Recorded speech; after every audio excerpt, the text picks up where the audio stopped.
చిత్తూరు జిల్లా నగరి నియోజకవర్గంలో వైసీపీకి బిగ్ షాక్ తగిలింది.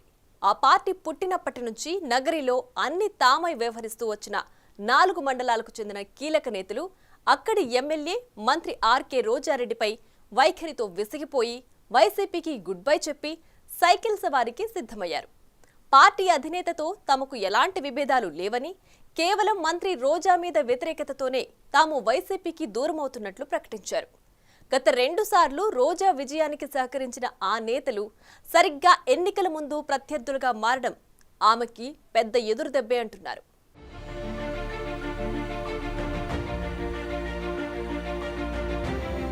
రాష్ట్రంలో టీడీపీ అత్యంత ప్రతిష్టాత్మకంగా తీసుకున్న నియోజకవర్గాల్లో చిత్తూరు జిల్లాలోని నగరి ఒకటి. అక్కడి నుంచి వరుసగా 2సారి ప్రాతినిధ్యం వహిస్తున్న మంత్రి ఆర్కే రోజా సెల్వమణి నోరు తెరిస్తే టీడీపీ అధినేత చంద్రబాబు, లోకేష్లపై విరుచుకుపడుతుంటారు. అలాంటామెను ఈసారి ఎట్టి పరిస్థితుల్లోనూ అసెంబ్లీలో అడుగుపెట్టనీయకూడదన్న పట్టుదలతో ఉన్నారు టీడీపీ పెద్దలు. ఇలాంటి పరిస్థితుల్లో నగరి వైసీపీ నేతలు రోజాకు పెద్ద షాక్ ఇచ్చారు. 12 సంవత్సరాల క్రితం వైసీపీ స్థాపించినప్పుడు కాంగ్రెస్ నుంచి ఆ పార్టీలో చేరి నగరిలో పిల్లర్స్ గా మారిన నాయకులు పార్టీకి రాజీనామా చేస్తున్నట్లు ప్రకటించారు.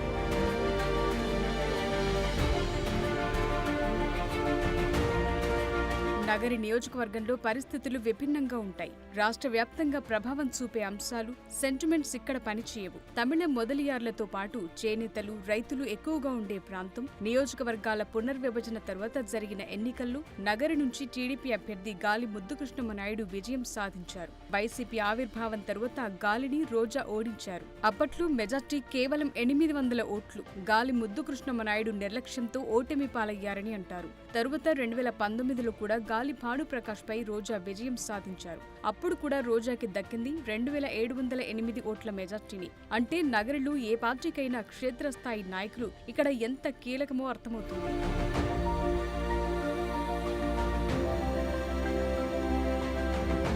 నగరిలో పార్టీ ఆవిర్భావం నుంచి నిండ్ర మండలానికి చెందిన శ్రీశైలం ఆలయ పాలక మండలి చైర్మన్ రెడ్డివారి చెంగారెడ్డి, క్షత్రియ సామాజిక వర్గంలో మంచి పట్టున్న వైసీపీ రాష్ట్ర రైతు విభాగం ప్రధాన కార్యదర్శి లక్ష్మీపతిరాజు, పుత్తూరుకు చెందిన మొదలియార్ సామాజిక వర్గానికి చెందిన మాజీ సర్పంచ్ అమ్ములు, వడమాలపేట జడ్పీటీసీ మురళీధర్ రెడ్డి కీలకంగా వ్యవహరించారు. అయితే పార్టీ అధికారంలోకి వచ్చిన తర్వాత రోజా తమను నిర్లక్ష్యం చేసి తమ మండలాల్లో తన కుటుంబ సభ్యులను షాడో ఎమ్మెల్యేలుగా పెట్టి దోచుకున్నారని వారు ఆరోపిస్తున్నారు.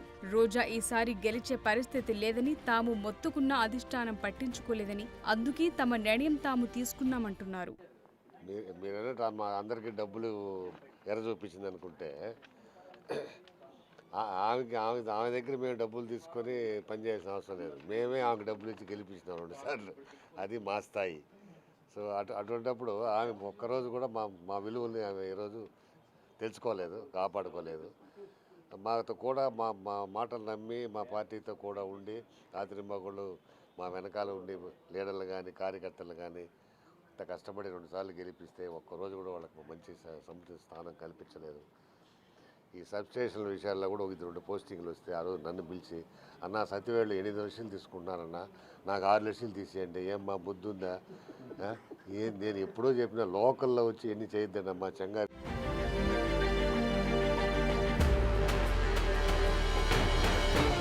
ఇటీవలే ఆ అసంతృప్తి నేతల్లో అమ్ములు పార్టీకి రాజీనామా చేసి చంద్రబాబు సమక్షంలో టీడీపీలో చేరారు. మరోవైపు మురళీధర్ రెడ్డిని సస్పెండ్ చేస్తూ పార్టీ గ్రూపుల్లో వాట్సాప్ సందేశం వచ్చిందట. దాంతో తామంతా రాజీనామా చేస్తున్నట్లు ప్రకటించారు సదరు నేతలు. రోజా, ఆమె కుటుంబం అన్ని విషయాల్లో కమిషన్లు దండుకున్నారని మురళీరెడ్డి బహిరంగంగానే ఆరోపిస్తున్నారు. ముఖ్యంగా ఏపీ ఐఈసీ భూములను టీటీడీకి అప్పగించడానికి రోజా 12 కోట్లు తీసుకున్నారన్న ఆరోపణ ఉంది. మరోవైపు అంగన్వాడీ వర్కర్ల పోస్టులు, సబ్స్టేషన్ పోస్టులు సైతం అమ్ముకున్నారని, కుటుంబం మొత్తం కలిసి నగరిని దోపిడీ చేసిందని అంటున్నారు. ప్రశ్నించేందుకే నేను దూరం అయ్యాను. ఇంకా ఓపెన్గా చెప్పాలి. ఇంకా అమ్మా, మనకు ఓటేసి మన ఓట్ బ్యాంక్ కాంగ్రెస్ నుంచి వైసీపీకి వచ్చారు. ఎస్సీ ఎస్టీలు వాళ్ళంతా కాంగ్రెస్ పార్టీలో ఉన్నవాళ్ళు వైసీపీలోకి వచ్చారు. మనం నమ్మిన ఓట్ బ్యాంక్ అది. ఆ ఓట్ బ్యాంక్ వాళ్ళని కాన్స్టిట్యూషన్లో గతంలో ముత్తుకృష్ణనాయుడు ఉన్నాడు, చెంగారెడ్డి ఉన్నారు. వాళ్ళు ఎవరు ఓట్లు వేసిన వాళ్ళ దగ్గర చేజార్చిన దాఖలాలు లేవు. అటువంటి పని మనకు వద్దు అన్నాడు. అదే నేను చేసినటువంటి తప్పు. మీరు ఇప్పుడు ఇంతకుముందు ఆరోపించారు అన్నిట్లోనూ మామూలు తీసుకుంటున్నారని, కానీ మీరు ఎందుకు మీరు అధిష్టానం దృష్టికి విషయాన్ని తీసుకుపోయాము? వాళ్ళేమో స్పందించడంలా మేమే విసిగిపోయినాం. మా కార్యకర్తలు మా లీడర్ల ప్రాఫిస్టాన్ ప్రకారం నడుచుకోవాలని పరిస్థితి వచ్చింది. ఆమెకు మేము చెప్పాం, మా అధిష్టానానికి చెప్పాం, ఆమె టికెట్ ఇస్తే గెలవదని చెప్పాం. ఇదే ప్రెస్ మీట్లో పెట్టుకొని ఘోషించినాం. అయినా ఉపయోగం లేదు కదా మాకు. చెప్పండి మీరే. ఇప్పుడు ఆమె 2014 నుంచి 19 వరకు ఎలా ఉండింది?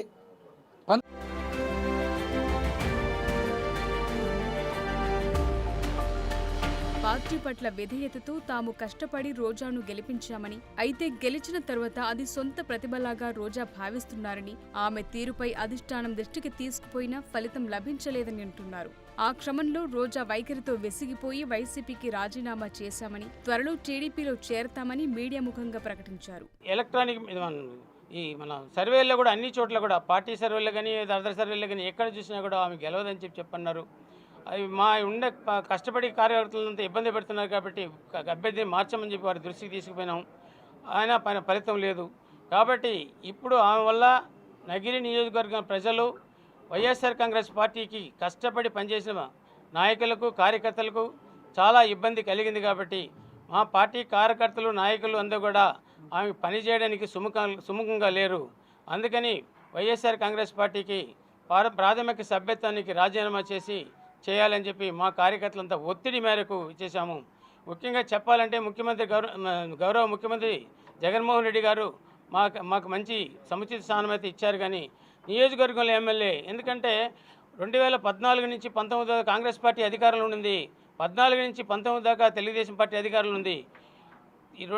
19 నుంచి ఇప్పటి వరకు వైఎస్ఆర్ కాంగ్రెస్ పార్టీ అధికారంలో ఉన్నప్పుడు రోజా గారు ఎమ్మెల్యేగా మంత్రిగా ఉండడం వల్ల కార్యకర్తల నాయకులు ఎంత హింసించారంటే ఆ విధంగా హింసించి వాళ్ళ కుటుంబ సభ్యులను ఒక్కొక్క మండలానికి ఒక్కొక్క ఏరియాకి ఇది చేసి మా పార్టీ నాయకుల్ని కార్యకర్తలను ఎదగనీయకుండా చేయడం జరిగింది.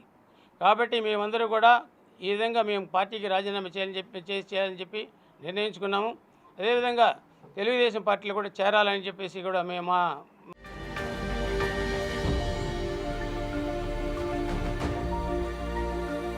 మొత్తం మీద గత 5 ఏళ్లుగా నివురుగప్పిన నిప్పులా ఉన్న అసమ్మతి ఎన్నికల పోలింగ్ కు ముందు బయటపడింది. ఇది తెలిసే రోజా స్వయంగా వెళ్లి చక్రపాణి రెడ్డితో మాట్లాడటానికి ప్రయత్నించినా ఆయన అంగీకరించలేదట. ఉగాది రోజు ఆయన్ను కలవటానికి రోజా వెళ్లగా ఆయన కలవడానికి ఇష్టపడలేదట. ఆ క్రమంలో అసమ్మతి నేతలంతా ఇంకా ఎందుకు పార్టీలో కొనసాగాలి, ఇంకా ఎన్నాళ్లు పల్లకి మోయాలని భావించి అందరూ కలిసి రాజీనామా నిర్ణయం తీసుకున్నారట.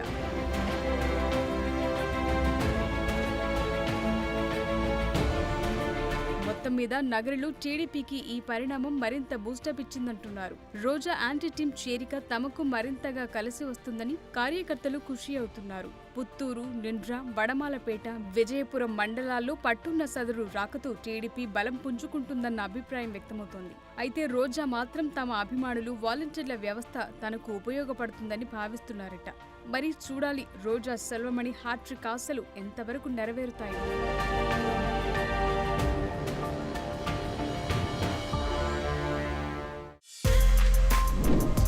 For more videos like this, subscribe Big TV channel.